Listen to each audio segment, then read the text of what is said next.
Morning and welcome to our Sunday morning service. On Sunday mornings we have two, the first of which is devoted to Bible prophecy. We do a weekly Bible prophecy update, and then second service is our sermon, a verse-by-verse study through God's Word. That will be live streamed at 11:15 a.m. Hawaii time. We'd encourage you to join with us today. Lord willing, we will complete Philemon. And today I want to talk about some of the reasons that God allows adversity in our lives, especially during those times when it just doesn't seem to make any sense. And so that'll be second service. For those of you that are here, you're welcome to stay as well. Now at least that you've got a parking spot, you don't want to lose that. So we'd encourage you to do so. Also, for those that are watching online on YouTube or Facebook, we would actually encourage you to go directly to the website, j.d.farag.org. There you can view and watch the uncensored entirety of the update, as we only really have on YouTube and Facebook the introduction, which is typically about 20 minutes or so, and today it will be about the same amount of time. One more thing before we get started, and it's a praise report pictured here. Oh, you got it already. Well, I want to update you on really an answer to prayer, and at the same time, I want to thank all of you for praying because the antennas are no longer on our building. Yes.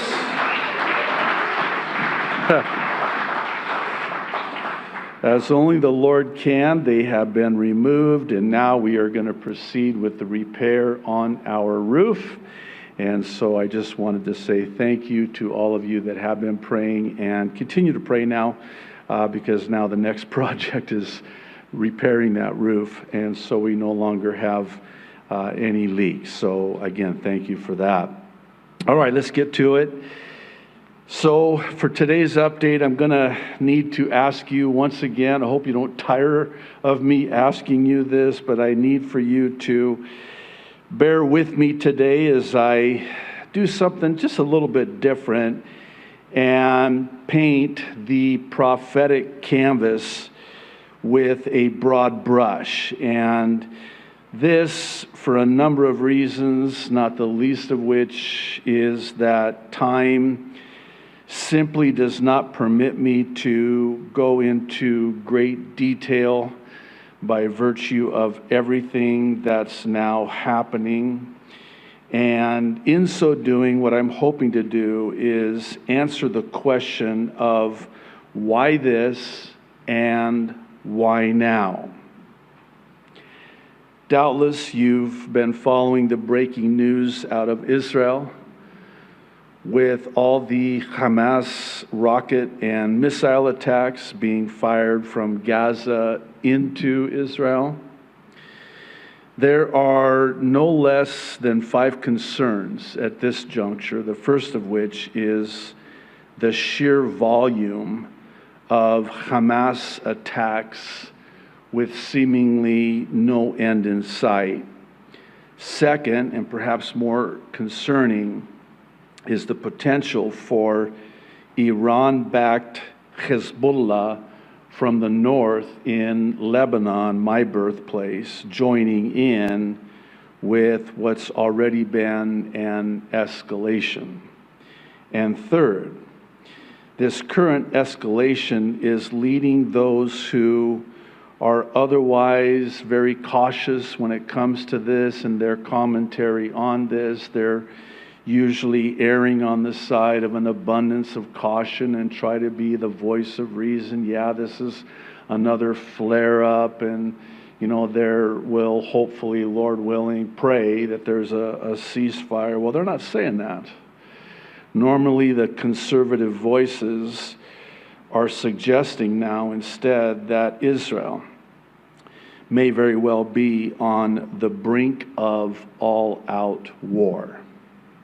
And fourth, and equally concerning, is that this comes at a time when Israel subsequent to a failure for the fourth time, was unable to elect a prime minister and form a government.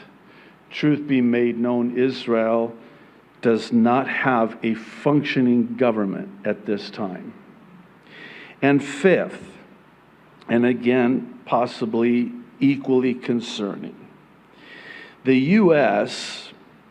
is sending conflicting messages concerning Israel, and even worse, is rumored to be sending $90 billion with a B to Iran, the chief enemy of Israel.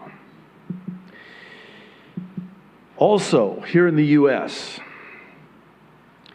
there is now a growing concern about what we're told was a cyber attack on America's largest fuel pipeline.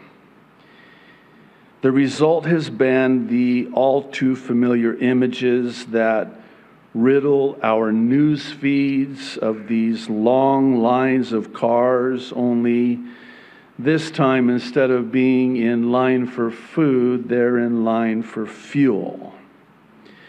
Add to this the manufactured crisis, pun intended, fueling the fear of an ensuing shortage. There's no shortage.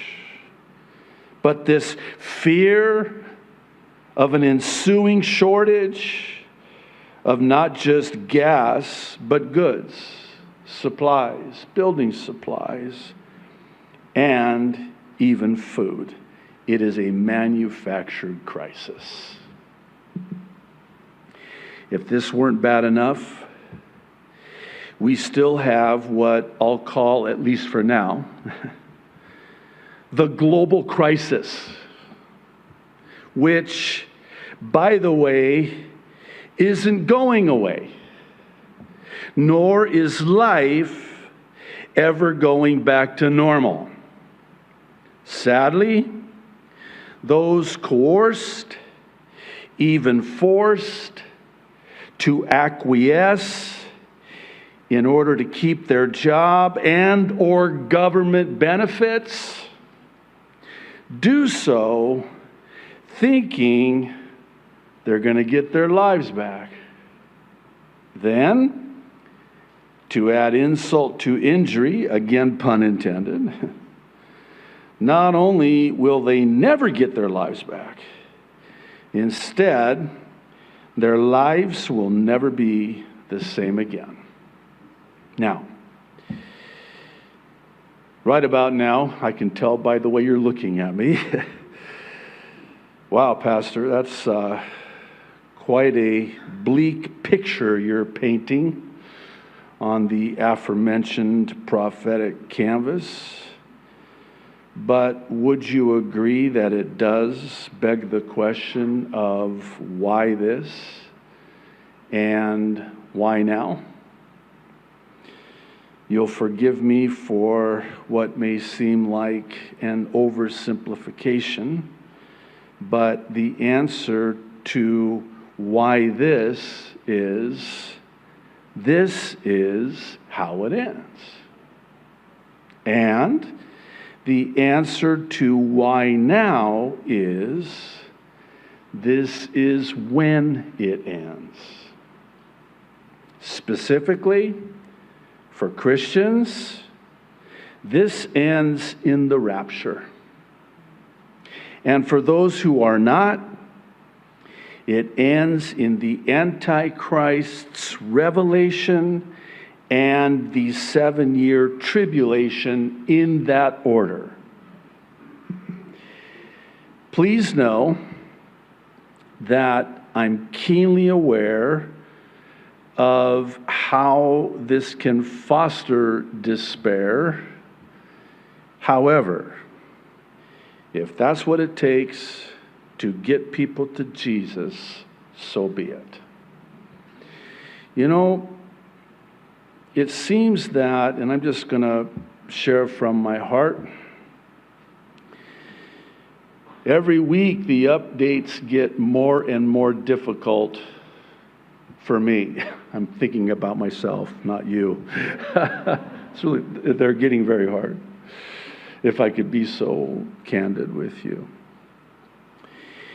And the Lord is so faithful, He's so good, and as only He can, and is always so faithful to, just settles my heart and calms me and ministers to me and says to me, just get them to me.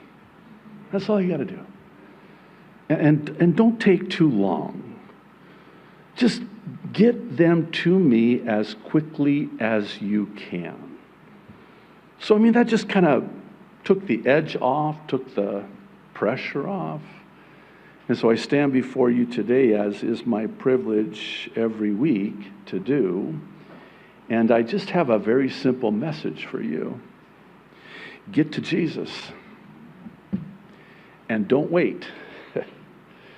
Get to Jesus. Jesus and His soon return to rapture us as His bride is not only our blessed hope, it is our only hope. And thankfully, here's the thing, we still have time. It's a very short window of time and opportunity, but we still have some time, as little and as short as that time is, to seize the moment and reach the lost for Jesus now. I think about in Israel, the Jewish people, they need Jesus. I think about the Arab people, my people, they need Jesus. Jesus is our only hope. When the Apostle Paul wrote to the church in Ephesus, it's recorded in Ephesians chapter 5, I want to read verses 15 and 16. He speaks to this. Listen to this.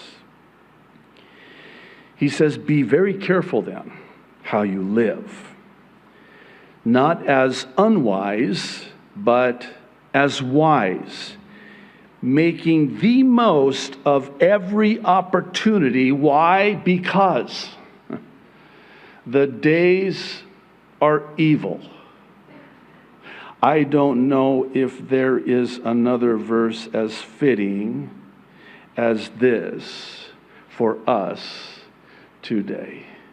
We are living in a day where evil is seemingly waxing worse and worse, not only by the day, but seemingly with each passing hour.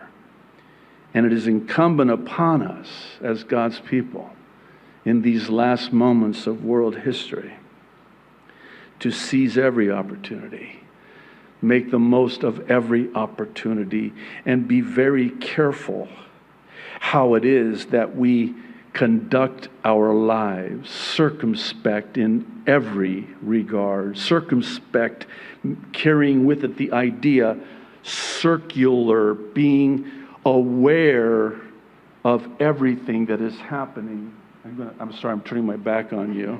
This is my TV side, by the way, right here.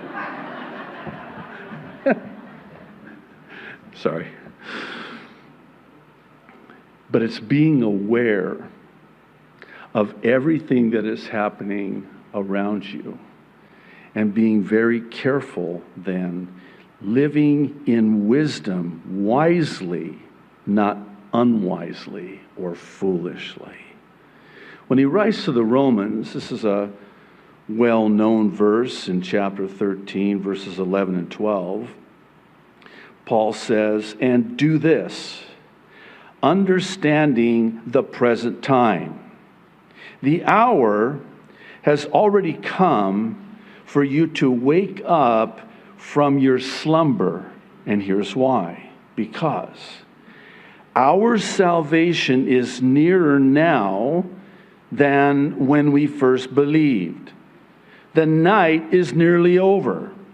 The day is almost here. So let us put aside the deeds of darkness and put on the armor of light. Listen to what Jesus said. It's recorded in John 8, verse 12. He said, I am the light of the world. Whoever follows me will never walk in darkness, but will have the light of life. Would you agree with me that the world is getting darker by the moment? But for those of us who know Jesus, we will never walk in darkness regardless of how dark the world is. Why? Because we have the light of life. Who's the light of life? Jesus. Psalm 119, 105. I love this verse, this psalm. Great psalm. Thy word, O Lord, is a light to my path, a lamp to my feet, to light the way in this world that is getting darker with each passing moment. Jesus is the light. I would humbly submit, and again, I'm asking if you'll just bear with me. I truly believe with all my heart that God is even now judging this dark world. And He's doing so people will let go of the world, especially His people, and follow Jesus as the light of the world. Now stay with me because we have a problem.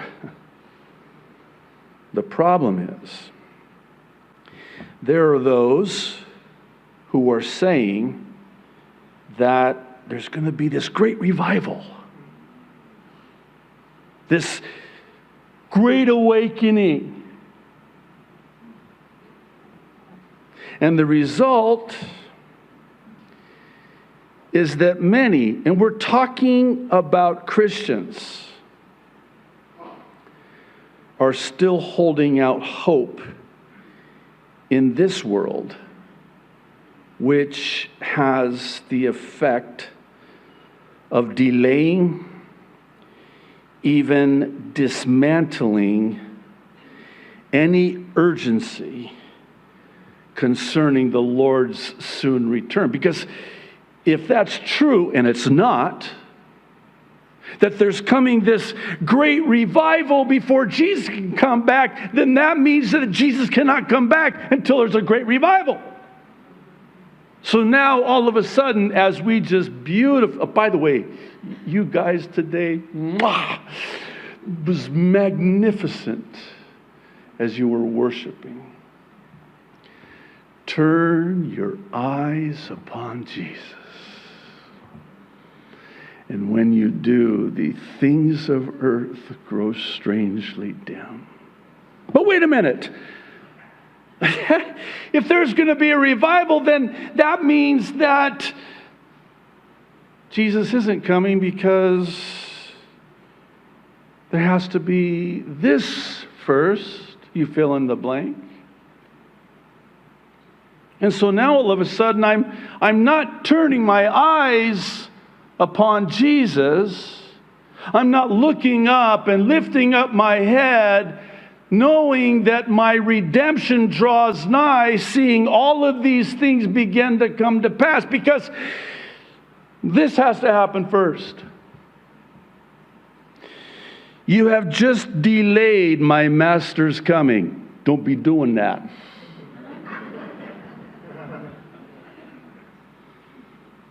You probably already know where I'm going with this, so I'll just get to this.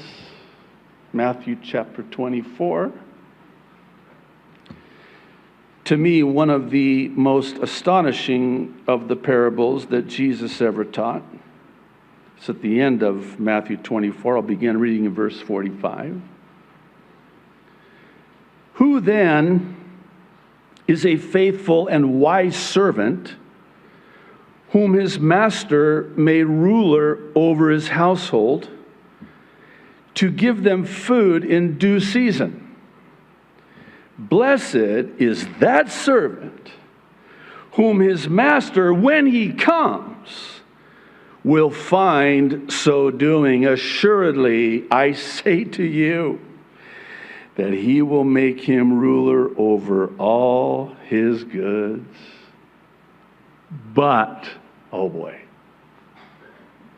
if that evil servant says in his heart, my master is delaying his coming, no hurry, no worry,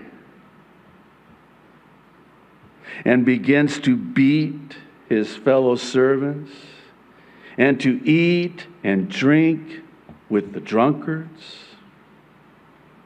the master of that servant will come on a day when he is not looking for him, and at an hour that he is not aware of, and will cut him in two and appoint him his portion with the hypocrites.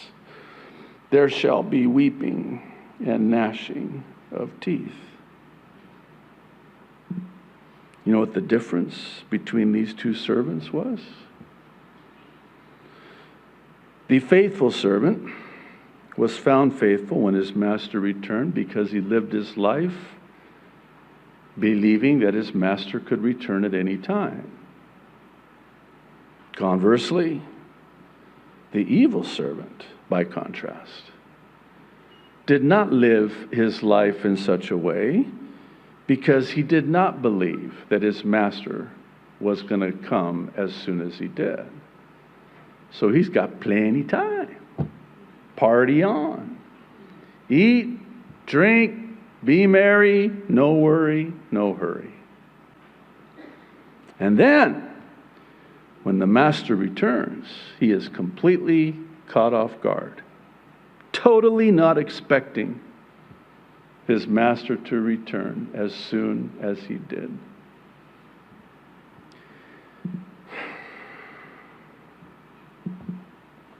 I'm going to get right to the point. Some of you are saying to yourself, thank you, Pastor. It's about time. Just get to the point here. Some of you are probably asking, do you even have a point? I absolutely have a point, yes.